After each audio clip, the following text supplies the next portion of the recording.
पोल उपरे चाली चाली जाउथिले जणे युवक। एतिकी बेले तांको पछरु एक द्रुतगामी गाड़ी आसी तांको सख्त धक्का देई पळाइथिला।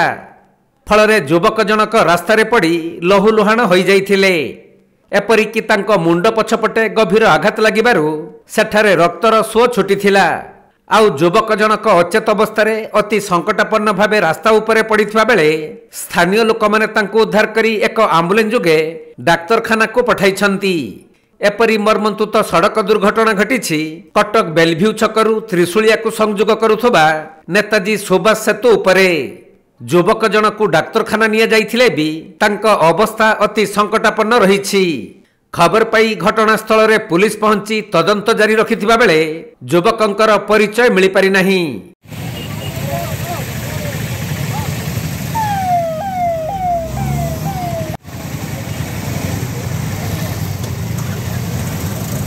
कटक जिला प्रतिनिधि राजेश कुमार साहू रिपोर्ट, कोणार्क लाइव।